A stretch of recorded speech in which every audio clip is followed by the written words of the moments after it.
நடிகை வனிதா தனது மூன்றாவது காதலனை 4வது முறையாக திருமணம் செய்வதாக கூறப்பட்ட நிலையில் தற்பொழுது அதிகாரப்பூர்வ அறிவிப்பு ஒன்று வெளியாகியிருக்கிறது.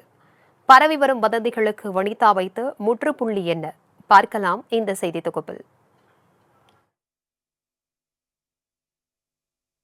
நடிகர் விஜயகுமாரின் மகள் வனிதா 1995ஆம் ஆண்டு சந்திரலேகா படத்தின் மூலம் அறிமுகமானார். விஜய்க்கு ஜோடியாக நடித்த வனிதா ராஜ்கிரனுடன் மாணிக்கம் உள்ளிட்ட ஒரு சில படங்களில் நடித்து திடீரென நடிப்பதை நிறுத்தினார். கடந்த 2000ஆம் ஆண்டு சின்னத்திரை நடிகர் ஆகாஷ் என்பவரை திருமணம் செய்து கொண்ட வனிதா 2007இல் விவாகரத்து பெற்றார். பின்னர் ஆனந்த் ஜெயராமன் என்பவரை இரண்டாவதாக திருமணம் செய்தவர் 2012ஆம் ஆண்டு திருமண பந்தத்தை முறித்துக் கொண்டார்.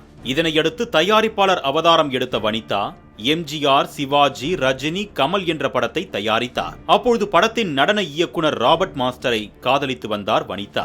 ராபர்ட் மாஸ்டரை நடிகை வனிதா ரகசியமாக திருமணம் செய்ததாக தகவல்கள் வெளியான நிலையில் 2020ஆம் ஆண்டு பீட்டர் பால் என்பவரை திருமணம் செய்து அதிர்ச்சி கொடுத்தார் வனிதா. பல்வேறு எதிர்ப்புகளுக்கு மத்தியில் பீட்டர் பாலுடன் சேர்ந்த வனிதா 3 மாதங்களிலேயே பிரிந்தார். வனிதா பிரிந்து சென்ற ஒரு சில மாதங்களிலேயே பீட்டர் பால் மாரடைப்பு காரணமாக காலமானார்.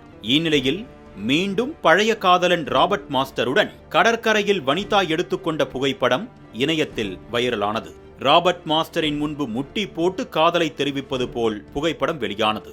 முன்னாள் காதலனை வனிதா மீண்டும் திருமணம் செய்ய போகிறாரா என நெட்டிசன்கள் எதிர்பார்த்து வந்த நிலையில் நடந்தது திரைப்படத்திற்கான போட்டோஷூட் தான் என்று வதந்திக்கு முற்றுப்புள்ளி வைத்தார்.